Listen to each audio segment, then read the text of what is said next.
안녕하세요. 얼마 전 타원한 30대 초반의 여성입니다.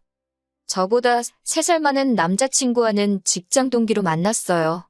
당시 저는 대학원을 마치고 입사한 상황이었고, 남자친구는 군대도 다녀오고 아예 다른 분야에서 일을 하다가 진로를 바꿨다고 했지요. 그 해에 회사에서 사람을 몇 명 안 뽑기도 했고, 제가 일하던 부서가 워낙 일이 바쁘기도 해서 어쩌다 보니 남자친구에게 초반부터 의지를 많이 했네요. 그렇게 얼마간은 친한 동기 사이로 지내다가 자연스레 연인 사이가 되었습니다. 그리고 작년 여름에 남자친구 입에서 결혼 이야기가 나왔지요. 남자친구를 진지하게 만나고 있던 건 맞지만 저는 일에 대한 욕심도 있었기에 결혼은 30 중반쯤 하고 싶었던 게 사실이에요. 하지만 남자친구는 하루빨리 결혼을 해서 가정이 주는 안정감을 느끼고 싶다 했지요. 그리고 지금에서야 곰곰이 생각해보니 남자친구가 만날 때마다 어찌나 적극적으로 결혼 타령을 해댔던지 나중에는 제가 약간 세뇌가 돼버렸던 것 같기도 하네요. 본격적으로 결혼 이야기가 오간 건 아마 작년 10월쯤이었을 거예요. 날씨가 좀 쌀쌀해졌다 싶었을 무렵 시댁에 인사를 드리러 갔던 기억이 나거든요. 사실 시댁에 가기 전에 남자친구로부터 어느 정도 시댁에 대해 들은 이야기가 있었기 때문에 큰 기대 같은 건 없었습니다. 일단 제 배경부터 이야기해보자면 저희 아버지는 여대 교수시고 어머니는 전업주부세요. 아버지와 결혼하시기 전에는 잠깐이나마 화가로 활동하셨는데 저를 임신하시면서 이후로는 취미생활로만 그림을 그리고 계시지요. 그리고 저희 친가 쪽이 예전부터 재산이 꽤 있는 집안으로 알고 있습니다. 그래서 저희 부모님도 저도 오늘날까지 이래저래 경제적으로 어려움 없이 살았고 큰 사건 사고나 이변이 있지 않는 한 앞으로도 그렇지 않을까 싶어요.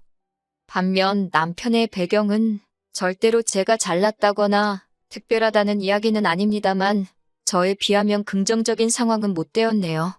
일단 아버님께서는 젊은 시절에는 공직에 계셨다고 들었는데 무슨 연유인지는 모르지만 몇 년 전 스스로 관두셨다 들었습니다. 이후로는 아는 분 건설사무소에서 이것저것 일을 도와주고 계시다 했고요. 어머님의 경우 어머님 아버님이 사시는 동네에서 작은 미용실을 하고 계십니다. 참고로 두 분이 살고 계신 집은 자가가 아니라 전세인데 남자친구 말로는 보증금만 2억이 넘는 빌라기 때문에 두 분이 원하기만 하면 언제든 수도권 아파트 정도는 살 수 있다고 하더라고요. 물론 이 이야기를 들을 때 저는 속으로 요새 수도권에 2억으로 살만한 아파트가 있긴 한가 싶기도 했고 또 그렇다고 두 분에게 빚이 있는지 없는지 남자친구가 제대로 알고는 있는 건가 궁금하기도 했지만 제 재산도 아니고 그렇다고 남자친구의 재산도 아니고 무려 남자친구 부모님의 재산인데 제가 나서서 이러쿵저러쿵 말하는 게 예의는 아니다 싶어서 혼자 생각만 하고 말았네요. 아무튼 시댁의 사정을 어느 정도 알다 보니 인사를 드리러 가던 날도 크게 기대가 있던 건 아니었어요. 그럼에도 불구하고 처음 시댁에 인사를 드리러 간 날 어머님의 첫마디가 따로 도와줄 형편은 안 된다였을 땐 솔직히 기분이 좋지는 않았네요. 하지만 어머님 말씀이 해주는 게 없으니 당신도 저한테 바라는 게 없다며 그저 저희 둘이서만 알콩달콩 잘 살면 그걸로 만족하신다고 하더라고요. 그래, 바라는 것도 없으시다 하니 서운해하지는 말자 그렇게 생각했네요. 이후로 남자친구와 상의 끝에 이렇게 된 이상 이참에 허례허식은 생략하자 했습니다. 남자친구가 따로 집을 해오는 것도 아닌 만큼 서로 예산에 맞춰서 집도 전세든 월세든 구하고 혼수도 적당한 선에서 해결하자고요. 또한 저는 평소에 액세서리를 좋아하는 편도 아니어서 이참에 예단하고 예물도 생략하자 했습니다. 그리고 그때는 남자친구도 흔쾌히 그렇게 하자 했고요. 그리고 이 모든 이야기가 상견례 자리에서도 다시 한번 나왔고 양쪽 집안 부모님 모두 저희 둘의 의견을 존중해 주기로 하셨습니다. 그런데 며칠 뒤 제 연락처는 어떻게 아신 건지 어머님께서 연락을 다 해오셨더라고요. 저한테 따로 할 이야기가 있으시다며 회사 근처에 왔으니 저녁 식사라도 같이 하자시대요. 그런데 솔직히 저는 어머님을 따로 혼자서 뵙고 싶지는 않았어요. 그래서 남자친구에게 같이 나가자 했는데 남자친구가 할 일이 많아서 오늘은 무조건 야근을 해야 한다고 안 된다 하더라고요. 그래서 그러면 어머님께 나도 야근이라고 말하겠다고 하니까 남자친구가 정색을 하면서 그래도 어머님이 따로 할 이야기가 있다고 하시지 않냐며 죄 지은 것도 없는데 왜 피하냐고 그러더라고요. 물론 죄 지은 거야 없었지만 어색할 것 같기도 했고 남자친구는 그런 저를 달래며 이참에 둘이 친해지면 좋지 않겠냐고 기분 좋게 나가달라 하대요. 남자친구가 정말이지 한껏 서운한 표정을 지으면서 사정을 하니 계속 싫다고 고집을 피우기도 어렵고 그렇게 회사 앞 식당에서 어머님을 만나 저녁을 먹었습니다. 후식을 기다리고 있는데 어머님께서 먼저 말문을 여시더라고요. 당신이 곰곰이 생각해봤는데 그래도 저한테 아무것도 안 해주자니 마음이 편치가 않으시답니다. 그러면서 뜬금없이 다이아 반지를 해주겠다고 하시는 거예요. 저는 이미 남자친구랑 받은 결혼 반지도 있었고 그래서 괜찮다고 급구사양을 했습니다만 어머님이 어른이 준다 하면 감사합니다 하고 받는 게 예의라고 나중엔 급기에 화까지 내시대요. 그래서 어쩔 수 없이 그럼 감사한 마음으로 받겠다 하니 어머님께서 하시는 말씀이 대신 저희 아버지한테도 말씀드려서 남자친구한테 시계라도 하나 해주라고 하시더군요. 제가 난처한 표정을 짓자 그걸 시계 얼마 하지도 않는다면서 당신이 주변에 물어보니 한 5, 600이면 산답니다. 생각지도 못한 시계 이야기도 그렇고 거기다 금액까지 들으니 이건 아니다 싶더라고요. 그래서 제가 어머님 떨어 죄송하지만 오빠랑도 이미 안 주고 안 받기로 했다고 그냥 다이아 안 해주셔도 되니까 시계 이야기도 못 들은 걸로 하겠다 했어요.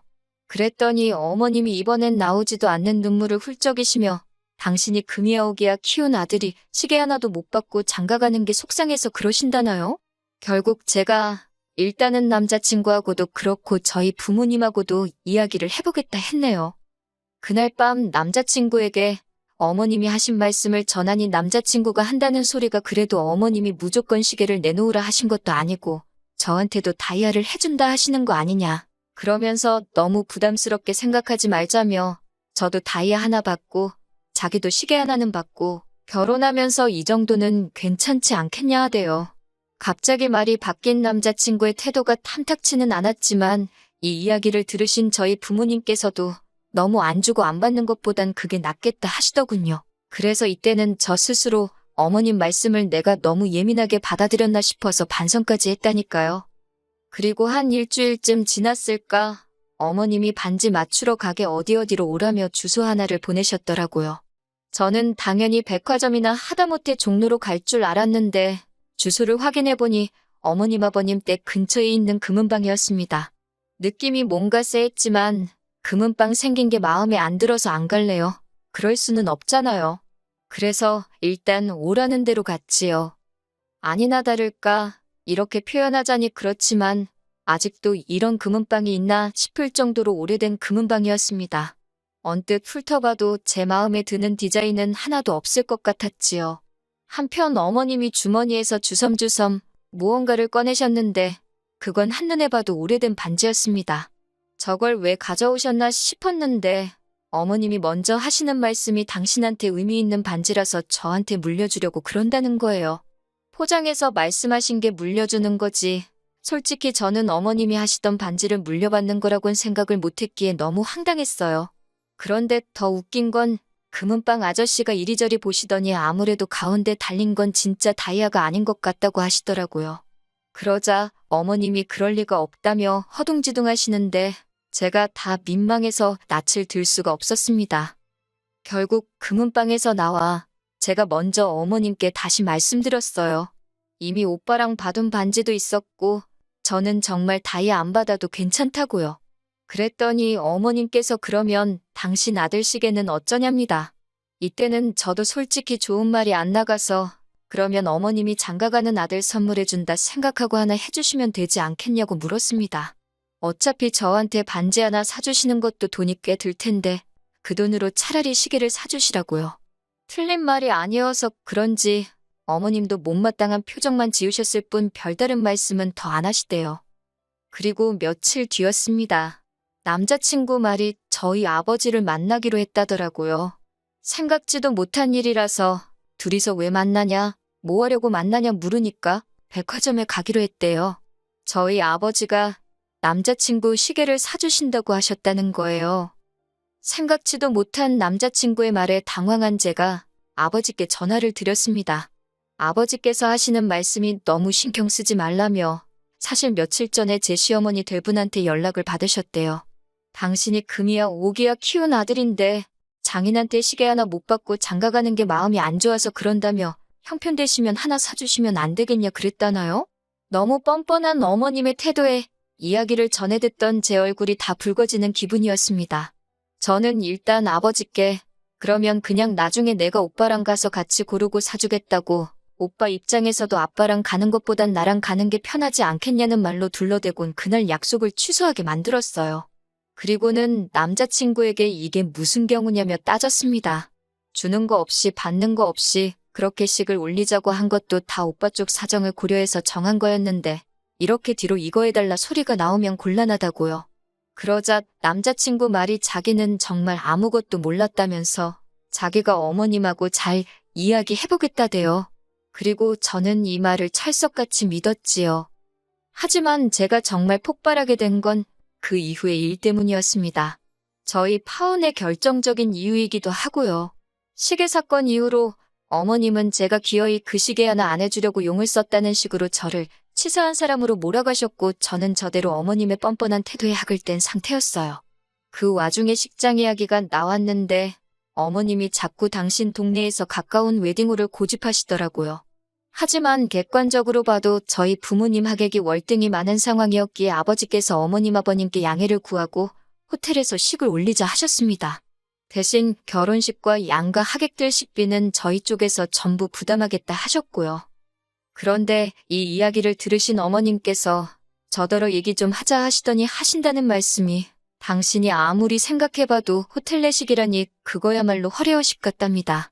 그러면서 저더러 부모님을 잘 설득해서 결혼식은 적당한 데서 올리고 대신 현금회단으로 생각하고 1,000만 원만 달라시대요. 진짜 커피 한잔 하면서 이야기를 하던 중이었는데 하마터면 어머님 얼굴에다 그 커피 뿜을 뻔했네요.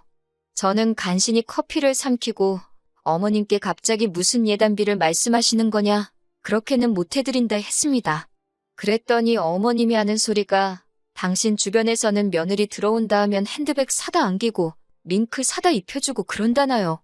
자기같이 불쌍한 인생도 없다면서 아들 하나 번듯하게 키워서 장가 보내는데 그 정도는 바라지도 않는다며 그 1,000만 원 당신 비상금으로 가지고 있고 싶다나 어쩐다나 말도 안 되는 소리를 하시더라고요. 결국 참다 못한 제가 단도직입적으로 말씀드렸습니다. 집도 반반하게 생겼고 혼수도 그럴 판이다.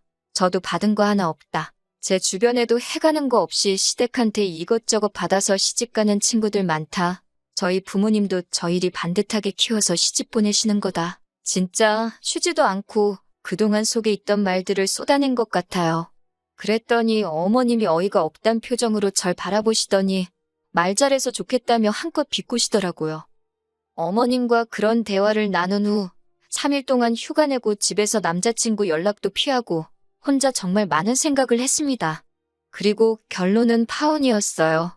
마음의 정리를 마친 제가 남자친구에게 먼저 연락을 하니 남자친구가 자기도 할 말이 많다며 만나자 하더라고요.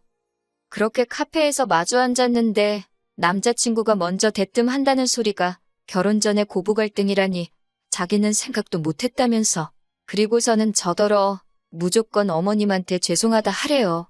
어머님이 아들 장가 보내려니 서운해서 어깃장 좀 놓으신 건데 저더러 왜 그런 걸 못 받아주냐고 제 탓을 하면서 말이지요. 터진 입이라고 주절주절 떠들어대는 남자친구의 입을 보고 있으니 더는 설명하고 어쩌고 말도 섞기 싫어서 그냥 됐다고 다 때려치자 했습니다. 고부 갈등이고 뭐고 이렇게 시작도 하기 전에 스트레스 받고 어머님 비위 맞추고 그렇게는 못 산다고요. 그리고 말이 나와서 말인데 솔직히 어머님 너무 염치도 없으시고 뻔뻔하다. 나는 그런 어머님을 가족으로 받아들일 자신이 없다고 쏘아붙였네요. 내가 뭐가 아쉬워서 이 꼴 저 꼴 다 봐가며 오빠랑 결혼을 해야겠냐고 전부 다 없던 일로 하자 했어요. 그랬더니 남자친구도 속된 말로 지가 지금 발뻗을 자리가 아닌 걸 알았는지 갑자기 제가 자기 말뜻을 오해한 것 같다며 저를 붙잡대요. 자기가 겉으론 어머님 편을 드는 것 같아도 마음속엔 저 하나뿐이라나 어쩐다나. 하지만 남자친구의 찌질한 모습에 그나마 남아있던 정도 떨어지고 마음이 훅 식어버렸지요. 솔직히 파혼을 하고도 같은 사무실에서 매일같이 얼굴을 마주하게 되니 정말 고역이더라고요. 그래서 똥이 무서워서 피하냐 더러워서 피하지 정말 그 생각 하나로 이직 준비를 했고 다행히 다음 주부터는 새로운 회사로 출근하게 되었습니다. 지금 다니는 회사보다 더 좋은 조건으로 가는 거니 그림도 나쁘지 않고요. 새해에는 저한테 좋은 일만 있으면 좋겠습니다.